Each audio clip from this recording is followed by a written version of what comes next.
Hello everybody. So finally, it's TCP Tuesday. So here we go.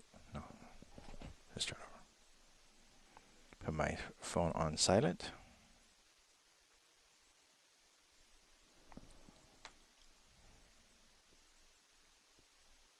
Hello everybody. It's finally here, TCP Tuesday.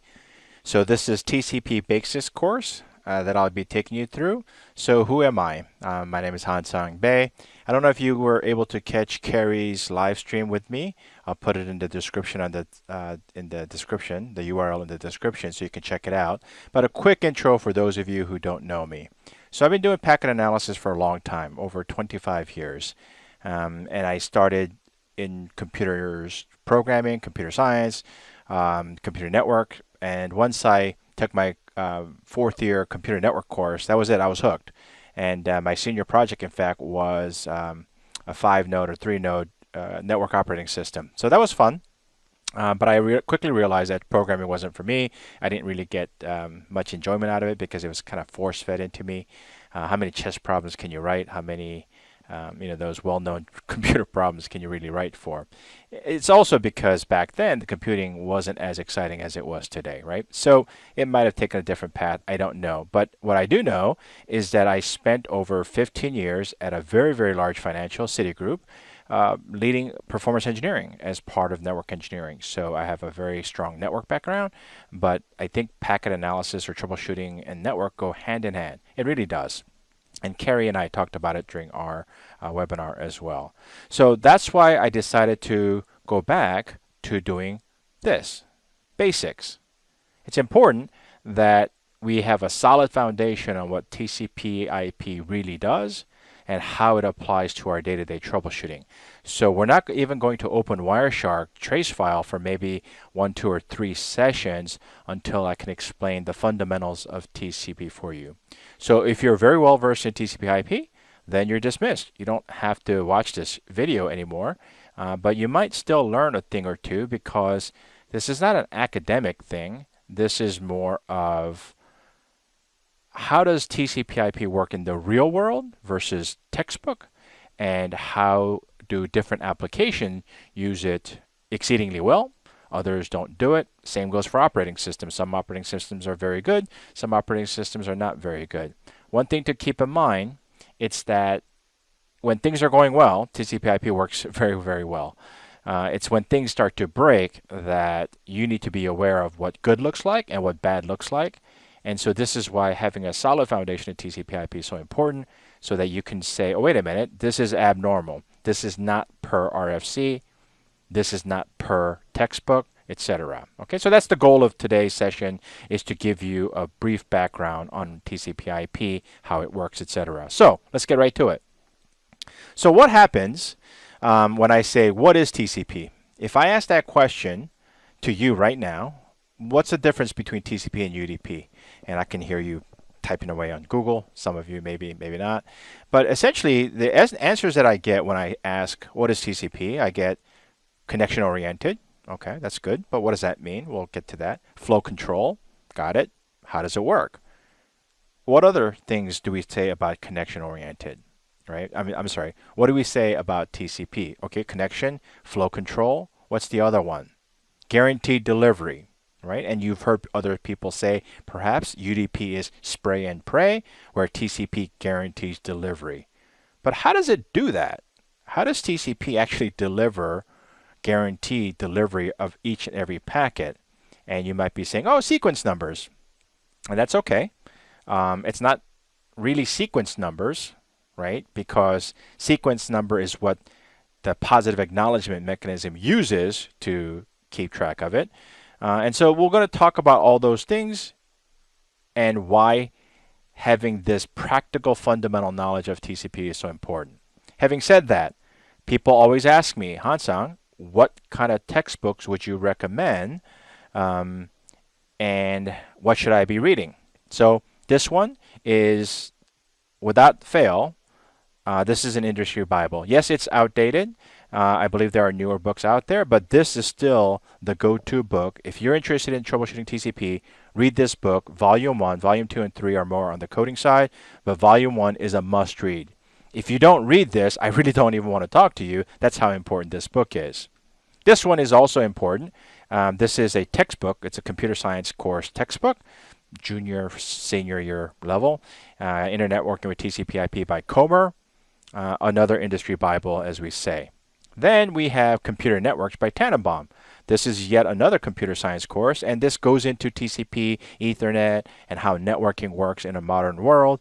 I thought it was an outstanding book, and in fact, it was my textbook in my course that I took. So the fourth one is Rich Seifert. He's the original inventor of, worked on the DIC standard and Digital Intel Xerox, the kind of the foundation of Ethernet, and he explains concepts that you should know. Okay, so I don't know if it's in order of importance, but certainly this one you must read without fail. Okay, so if you're interested in doing protocol analysis, this is job number one. Job number two is reading the RFCs, and not just reading the RFCs, but understanding the RFCs. Okay, and there are things where you should go, wait a minute, why did they use the word should here?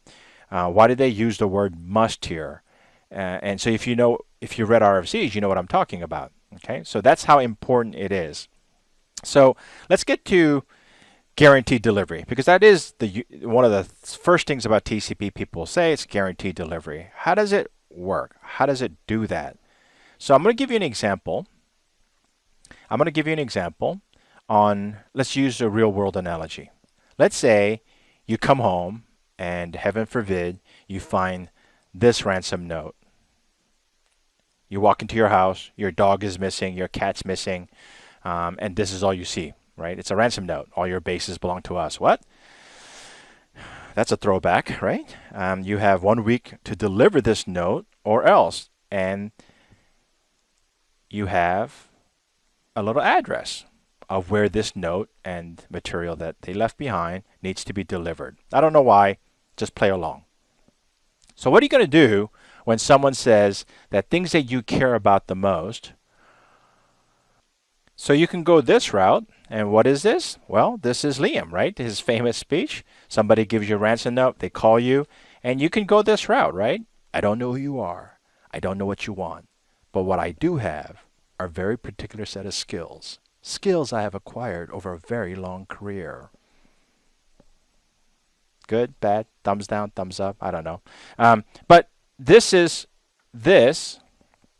reason why I'm using this is because you have to get this note to across town, to an address.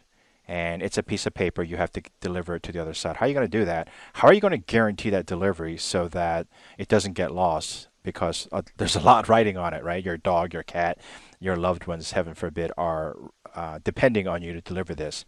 So let's take a look at, from TCP perspective, how TCP might handle this. Okay, so we're going to go to a piece of paper here so I can draw, and it's connecting. Okay, so that was the newscaster thing there that I just did. Let's make sure my pen is connected, and it looks like it is. So, okay, so how does TCP guarantee delivery? All right. So the way we're going to do this is we're going to give you a scenario where you are the server. Okay. So you're the server, and you have a PC here, and the data is flowing in this direction. So this could be data coming back down. You clicked on download, etc. And we're using TCP, of course, which has guaranteed delivery. So how does it do that? Well, each data that's sitting in a database middleware content delivery doesn't really matter. And the server, the application sitting here, delivers that to the operating system, right? And so you can kind of see the application picks up the data from the database or the content, hands it off to the operating system, who then hands it off to, you guessed it, TCP IP stack. So technically it's TCP, then IP, then to Ethernet driver, right?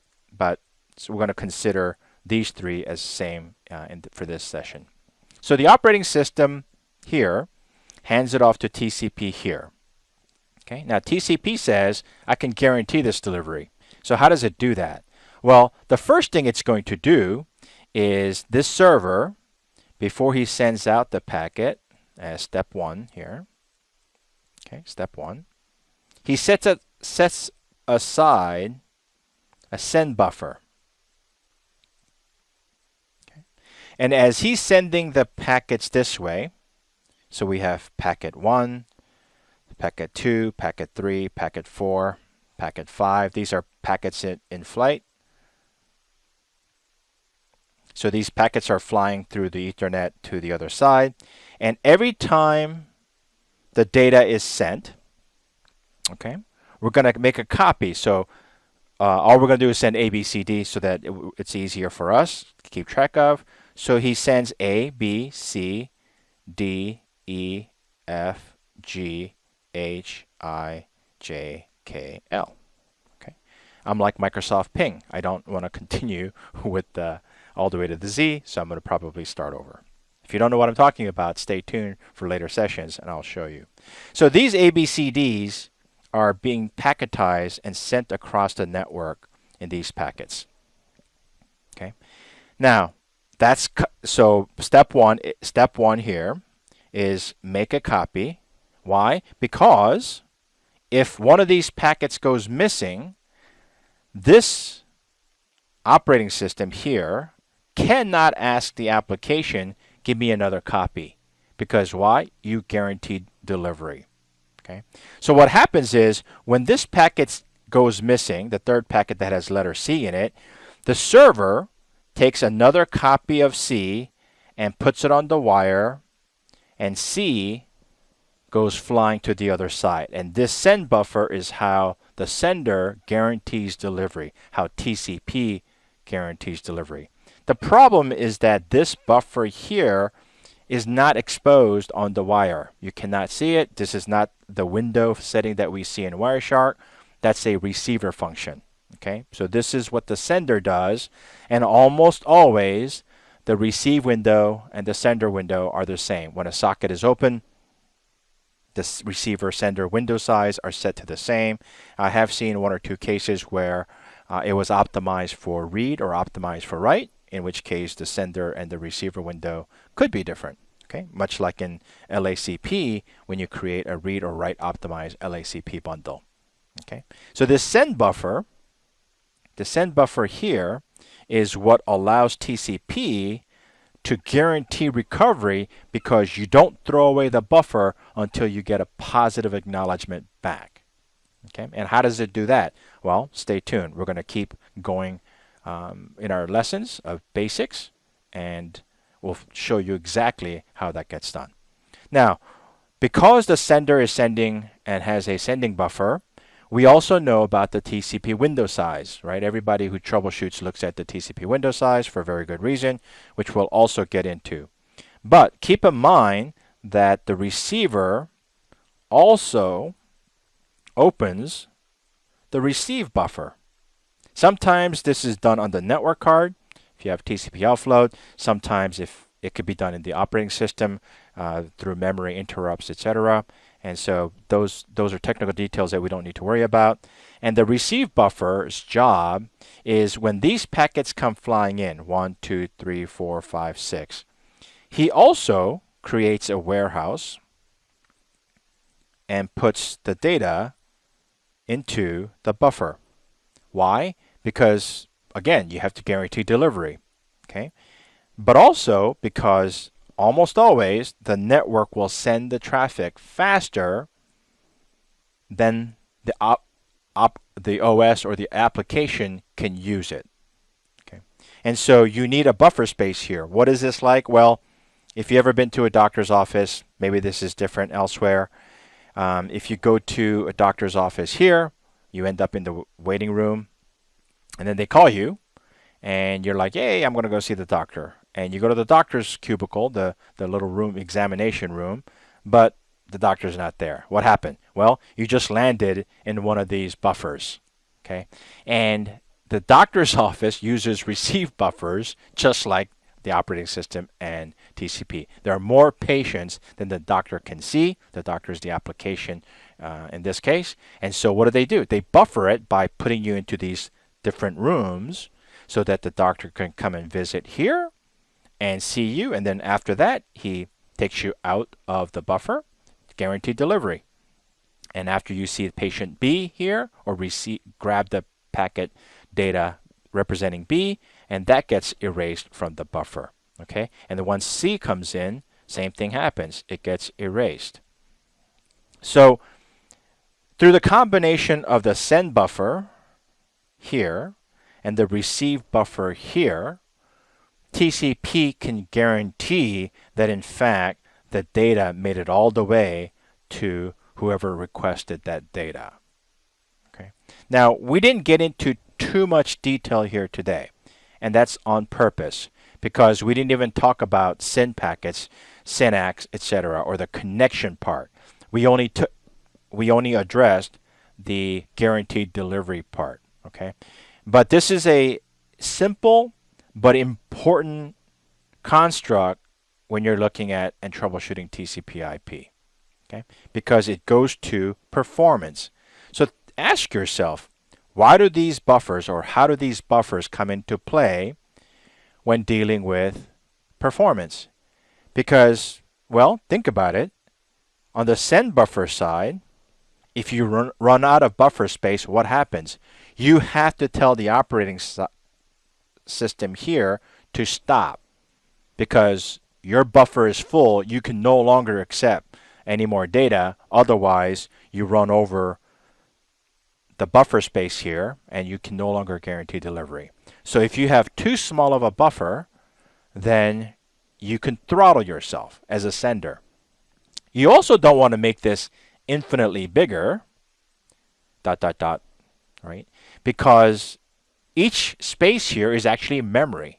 Memory has to be set aside to create these send buffers. So imagine in a modern website with hundreds and thousands of people connecting, each socket requires a send and receive buffer. You can see why quickly you might run out of memory. Okay, so this is why we don't want to make the send buffer infinitely big. At the same time, receive buffer can't be that big either. Now, obviously, if it's too small, you have to throw up your hand and say, stop sending me data, which we'll get into in future sessions on how it does that. But just know that this buffer size here is equal to the TCP window size that we all know. Okay, but again, this cannot be too big. So why? Why do I keep saying that? Why isn't it? Why do I keep saying that? Why don't I want the biggest buffer? The more buffer I have, the less throttling I'm going to experience, right? Because when you have buffers, you're actually lying to TCP. Okay, and this is the practical part that if you just read the RFCs and know it by academic standards, you may not realize. TCP probes how much bandwidth it has available. It does this through multiple different techniques. Primarily one, though, is packet loss.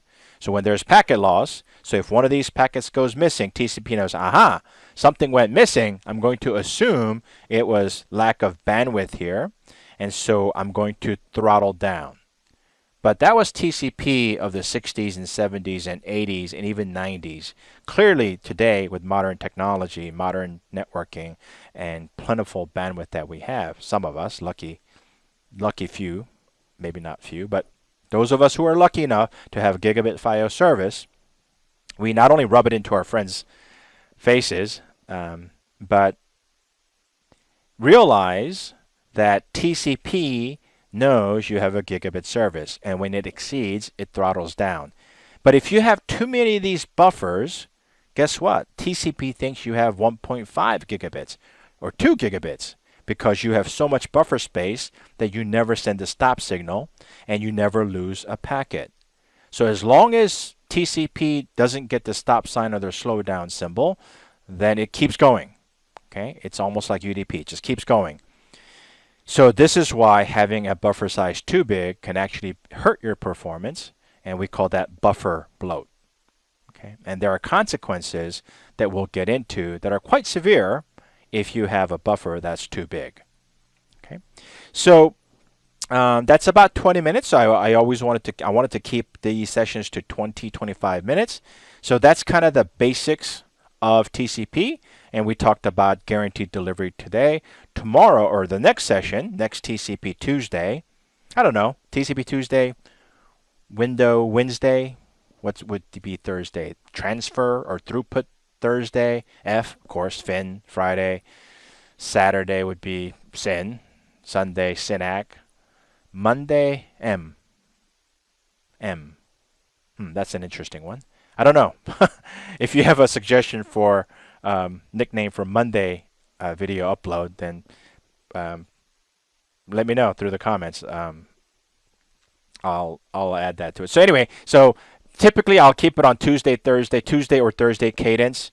And the next time we're going to hit how the connection is established, what gets transferred there, and maybe we'll finally answer the riddle or the great debate of MSS. Is it a receiver function? Is it a sender thing? I don't know. We'll find out. So thank you, everybody. Thank you for joining today. And I'll get a little bit better in operating my little i10 mini studio. So this is my first time doing it. But if you need to get a hold of me, there's my email address. And I hope to see you guys next time on TCP Tuesday or Throughput Thursday for the next session. Okay. Thank you very much. And we'll talk to you later.